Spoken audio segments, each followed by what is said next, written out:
কোথায় থেকে কোথায় যাব, কি করেছিলাম, আবার কি ধন্য হব, আবার কে ধনী আছে কে গরিব হবে, এটা আমার আল্লাহ আমার জন্মের 50,000 বছর পূর্বেই রিজিক বরাদ্দ করে দিয়েছে। সুবহানাল্লাহ। আল্লাহ বলে বান্দা এটার নাম হলো তাকদীর। কখনো চলার পথে রিজিক পাবা, আবার কখনো চলার পথে রিজিক পাবা না। আমি আল্লাহর উপরে তাওয়াক্কুল আলাল্লাহ। দুনিয়ায় চলার পথে, দুনিয়ায় চলার পথে বান্দা সদা সর্বদা কার উপরে ভরসা করবে? আল্লাহ। জোরে বলেন কার উপরে? আল্লাহ। আল্লাহর উপরে ভরসা করবে। আল্লাহ বলেন রিজিকের মালিক আমি আল্লাহ, রিজিক তোমাকে দেব, ওইটা তোমার ভরসার উপরে। আচ্ছা বলেন তো আমাদের যে চাকরি, আমাদের যে রিজিকের ব্যবস্থা, যে টাকা পয়সার ব্যবস্থা, আগামী দিন কার ক্ষেত্রের মধ্যে আমি বদুল্লাহ দেব, আগামী দিন আমি কোথায় রিক্সা নিয়ে যাব, আগামী দিন আমার গাড়ির কোথায় করা হবে, আগামী দিনের টেনশন, আগামী দিনের পেরেশান আজকে করি কি করি না? করি। জয় বলেন করি কি করি না? করি। কালকে খাবার কি খাবো, এই পেরেশানিটা কিন্তু আজকেই করি, একদিন আগে করিনি।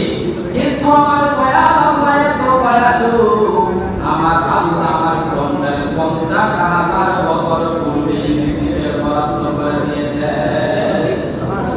আমি আগামী দিন কি খাবো এটা চিন্তা করি একদিন আগে, আর আমার আল্লাহ আমাকে জন্মের 50,000 বছর আগে বলে বান্দা আগামী দিন কি খাবে এটা আমি রিজিকের বরাদ্দ করে দিয়েছি। সুবহানাল্লাহ। এটা তোর টেনশনের ব্যাপার না, তোকে আমি কি খাওয়াবো এটা আমি আল্লাহর দায়িত্ব।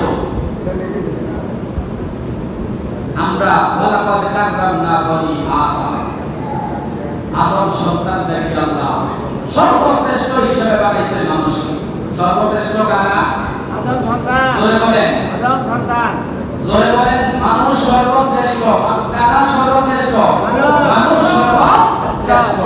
এই সর্বশ্রেষ্ঠ মানুষগুলা যে কি পরিমাণে পেরেশানি করি আমরা, এক একজনের তো পেরেশানির কারণে টেনশনের একটা রোগ হয়ে গেছে। ঠিক, টেনশন ছাড়া তার দিন চলে না।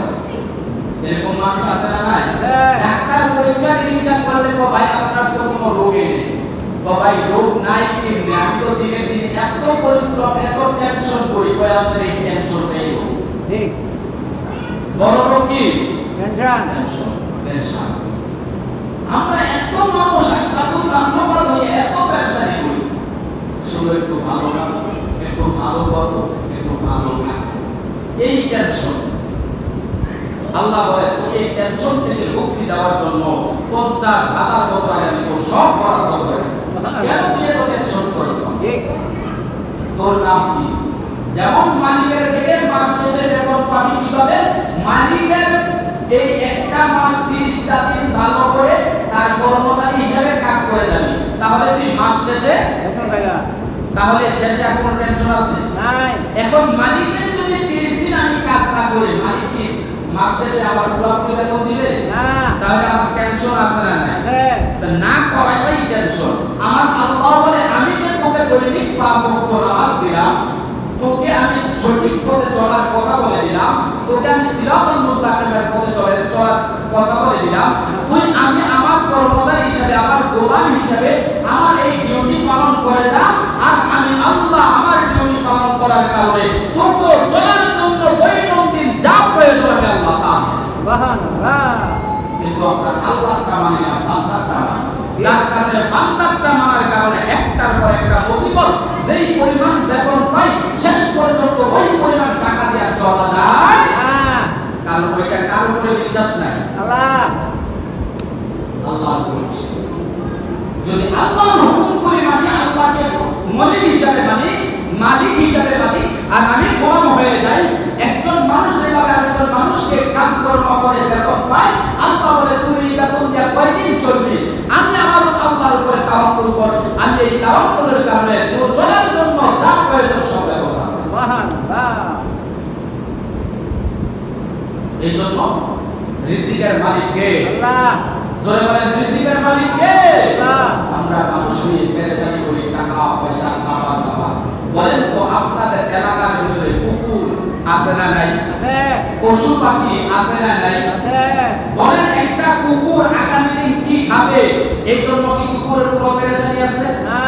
জোরে বলেন। নাই। একটা পশু পাখির পেরেশানি আছে? নাই। ওই কুকুরের বাল বাচ্চা আছে না নাই? আছে। পশু পাখির বাল বাচ্চা আছে না নাই? আছে। তাহলে এই রিজিকে এই যে কুকুর, শৃগাল, হাইওয়ান জানোয়ার, সাপ, বিচ্ছু, পোকা মাকড়, পশু পাখি এগুলোকে রিজিক দেন কে? আল্লাহ। সমুদ্রে একটা মাছের নাম আছে তিমি মাছ। কি মাছ? নাম শুনছেন? চিনি না। কি মাছ? চিনি না। তিমি মাছ। কেউ খাইছেন কিনা জানি না।